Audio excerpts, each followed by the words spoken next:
গত ওয়ানডে বিশ্বকাপেই এমন রূপকথার রাতের সাক্ষী হতে পারত আফগানিস্তান ক্রিকেট।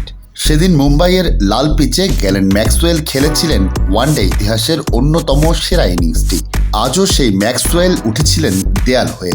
41 বলে 59 রান করে অস্ট্রেলিয়াকে জয়ের কক্ষপথেই রেখেছিলেন ম্যাক্সওয়েল। তাকে ফিরিয়েছিলেন গুলবাদিন নাইব। আফগানিস্তানের জয় তখন থেকেই হাতের মুঠোয়। ওয়ালটন ফ্রিজ কিনে অনেকের মতো আপনিও হয়ে যেতে পারেন মিলেনিয়াল। সেরা পণ্যের সেরা অফার। 15তম ওভারের পর থেকেই একটি করে উইকেটের পতন হয়েছে, আসেনি কোনো বাউন্ডারি।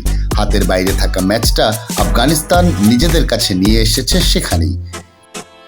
নিউজিল্যান্ডকে বিদায় করে সুপার 8-এ এসেছিল আফগানরা। বিশ্বকাপের আফগান জয়যাত্রার গল্পে ওই উপাখ্যানই হয়তো যথেষ্ট ছিল, কিন্তু আফগানদের ঝুলিতে যেন জমা ছিল আর এক রূপকথা। 21 রানের জয়ের সেই গল্পের আর এক উপাখ্যান লিখলেন রাশিদ খানরা। সেন্ট ভিনসেন্টে আগে ব্যাট করে আফগানিস্তান তুলেছিল 148 রান। 118 রানের উদ্বোধনী জুটির পর আকস্মিক ধস না নামলে সেটা হতে পারত আরও বড়, কিন্তু যা হয়েছে বোলিং সহায়ক উইকেটে সেটাই ছিল যথেষ্ট। বল হাতে পাওয়ার প্লে শেষের আগেই 3 উইকেট তুলে নেন আফগান বোলাররা।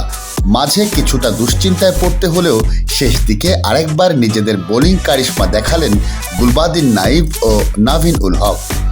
ক্রিকেটের যে কোনো ফরম্যাটে এটি অস্ট্রেলিয়ার বিপক্ষে আফগানিস্তানের প্রথম জয়। এই জয়ের ফলে নিজেদের সেমিফাইনালে যাওয়ার আশা টিকিয়ে রেখেছে আফগানিস্তান। একই সঙ্গে সমীকরণের মারপ্যাচে বাংলাদেশের স্বপ্নটাও টিকে রইল ভালোভাবেই। অন্যদিকে ভারতের বিপক্ষে ম্যাচটা এখন অজিদের জন্য বাঁচা মরার লড়াই।